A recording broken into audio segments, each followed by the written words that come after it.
नमस्कार दोस्तों, आपका स्वागत है आई नेक्स्ट लाइव में और मैं हूं विकास। इस वक्त हम खड़े हैं पटना बिहार लॉ कॉलेज में, जहां पे आज हम राजनीति 2024 लोकसभा चुनाव मुद्दा क्या है आपका लेकर। इस बीच हमारे साथ बहुत सारे लोग मौजूद हैं और उनसे हम जानते हैं कि इस बार उनका 2024 लोकसभा चुनाव का मुद्दा क्या होगा। तो पहले हमारे साथ कॉलेज के प्राचार्य जी हैं, उनसे हम जानते हैं कि सर, पहले तो आप अपना परिचय दे दीजिए। अरुण श्रीवास्तव, डायरेक्टर।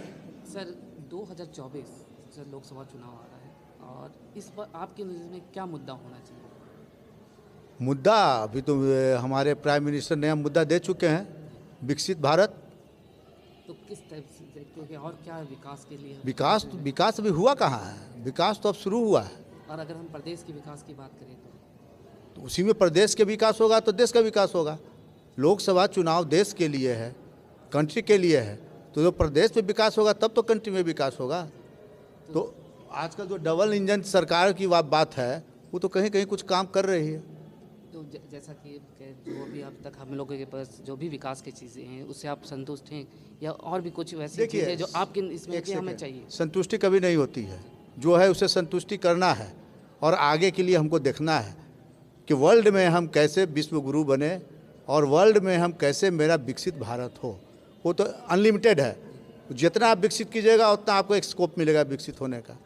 तो सुना सर का कहना है कि संतुष्टि नहीं मिलती, विकास अभी भी बहुत ज़रूरत है खास करके। तो और भी हमारे साथ साथी हैं, उनसे जानते हैं। सर, आपका परिचय? मैं Nishant, assistant professor Bihar institute of law. अगर हम बात करें शिक्षा को लेके, तो शिक्षा में भी आप किस ये देख रहे हैं कि कैसे विकास की और ज़रूरत है? अभी बहुत विकास की ज़रूरत है, क्योंकि हायर एजुकेशन के लिए स्टेट से बाहर जाना पड़ रहा है लोगों को। ये नहीं होना चाहिए। जिनको भी हायर एजुकेशन चाहिए, सारे एजुकेशन फैसिलिटी स्टेट में अवेलेबल होनी चाहिए। तो इस बात की कमी दिख रही है, ये और बेहतर होने की ज़रूरत है। अच्छा सर, हम आपसे जानना चाहेंगे, लॉ कॉलेज है, कानून से जुड़ी हुई इसमें क्या बदलाव की गुंजाइश अभी? चूँकि जब हम कानून की बात करें तो एक बढ़िया क्राइटेरिया होना चाहिए, एक बढ़िया फॉर्मेट होना चाहिए कानूनी पढ़ाई का, लीगल एजुकेशन, जिसकी चर्चा हमारे रिसेंट पॉलिसी में की गई है, legal education in India with. ये हमारा जो नया शिक्षा नीति जो आया हुआ है उसमें लीगल एजुकेशन को लेके इसके पार्ट 3 में क्लॉज 20.4 में बहुत ही महत्वपूर्ण बातों को बताया गया, जिसमें लीगल एजुकेशन को ग्लोबलाइज फॉर्म में करना, फिर लैंग्वेज बैरियर जो है उसको कर्टेल करना, ठीक है, अंडरस्टैंडिंग को डेवलप करना, इन सब चीज़ों पर बहुत ही फोकस किया गया है। ठीक है, कितना सहज हो सके कानूनी शिक्षा को ग्रहण करना, कितना हम उसको अपने अंदर ढाल पा रहे हैं, कितना हम उसको प्रोवाइड करा पा रहे हैं, इंफ्रास्ट्रक्चर का बात किया गया है।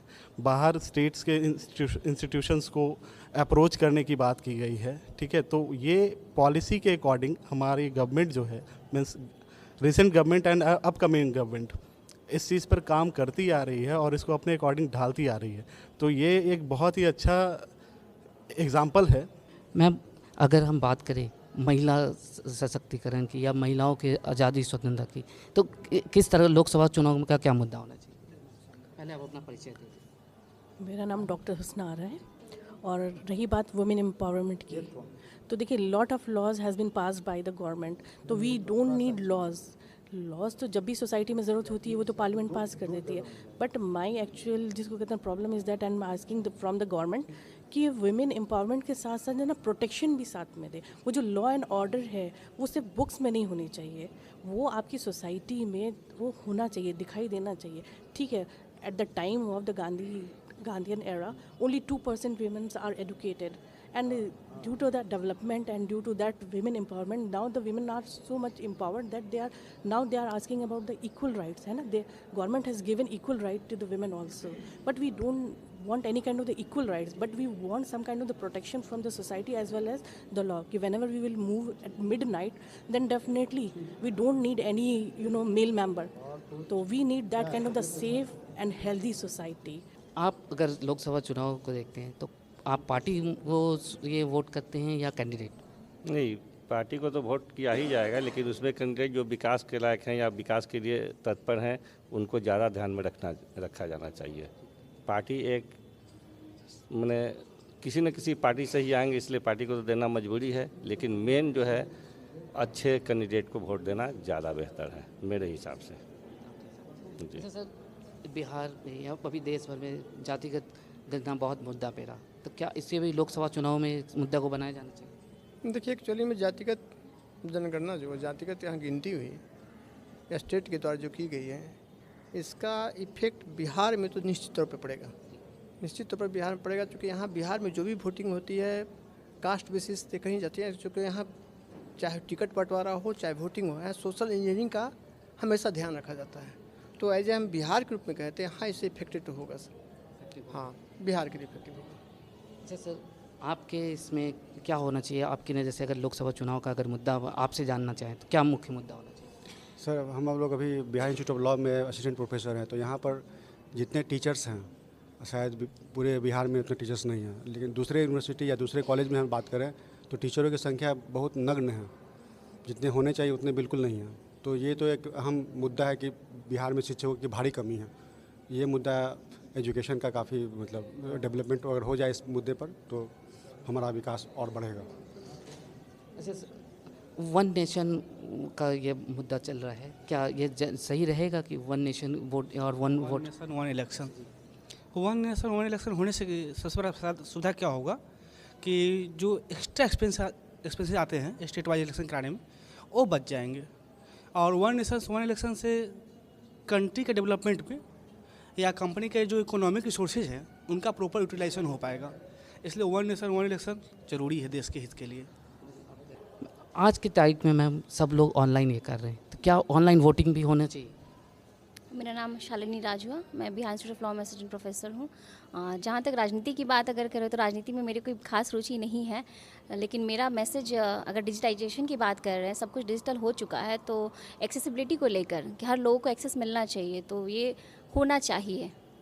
हाँ होना चाहिए, अगर एक्सेसिबिलिटी की बात कर रहे हैं, क्योंकि बहुत सारे लोगों के पास एक्सक्यूज़ हो जाता है कि वो नहीं जा सकते किसी भी रीज़न से, तो ये उनके लिए फिर ईजी हो जाएगा। आप क्या सहमत हैं बात से, वोटिंग होनी चाहिए ऑनलाइन? हाँ हो सकती है, बट इसके लिए प्रॉपर चैनलिंग की बहुत ज़्यादा ज़रूरत पड़ेगी। इसके लिए प्रॉपर एक सिस्टम पूरा बनाना पड़ेगा, अदरवाइज़ इसका मिसयूज़ भी हो सकता है। This is. आप क्या कहना चाहेंगे इस पर? मैं इसके बिल्कुल अगेंस्ट हूँ, क्योंकि सिस्टम में बेसिकली क्या होता है, टेक्नोलॉजी यूज़ होगी, टेक्नोलॉजीज़ में ग्लिचेस के बहुत चांसेस हैं। वोट देना हमारा अधिकार है, हम इसके साथ मजाक नहीं कर सकते, तो ऐसा कोई भी प्लेटफॉर्म देना जिसका मिसयूज़ होना बहुत इजी है, एब्सोल्यूट पावर देने के बराबर हो जाएगा। आपका नाम? अमृता श्रीवास्तव।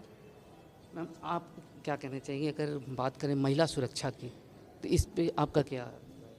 सर महिला सुरक्षा पे तो बिल्कुल ध्यान देना चाहिए। चुनावी मुद्दे पे उनको हर जगह प्रोटेक्शन की बहुत ज़रूरत है, चाहे वो वर्क प्लेस हो या फिर जहाँ महिलाएं जाती हैं वहाँ, या फिर रात में वो निकल रही हैं, कहीं भी इंस्टीट्यूशंस में बच्चे पढ़ने जा रहे हैं, सब कुछ है, तो वहाँ सुरक्षा को लेके तो बहुत ज़्यादा एहतियात बरतने की ज़रूरत है सरकार को। अभी इस बार उठा कि शादी की उम्र जो है लड़कियों की 21 कर दी गई थी, उसको फिर से है कि 18 पे लाना, क्या सही है? 21 या 18 क्या सही है? नहीं, आज के जिस हिसाब से समय चल रहा है मुझे 21 ही सही लगता है, क्योंकि जिस हिसाब से समय बदल रहा है, यहाँ बस लड़के नहीं लड़कियाँ भी उतनी ही पढ़ रही हैं, तो अगर आप जल्दी से कहीं ना कहीं अगर आप 18 कर देंगे तो लोग फोर्सफुली शादी कर देते हैं। अगर एक बैरियर रहेगा एज का तो लोग कहीं ना कहीं पढ़ाने को मजबूर हो जाएंगे, इसलिए 21 उम्र ही सही है, 18 बिल्कुल नहीं, जो समय के हिसाब से 21 सही चलेगा।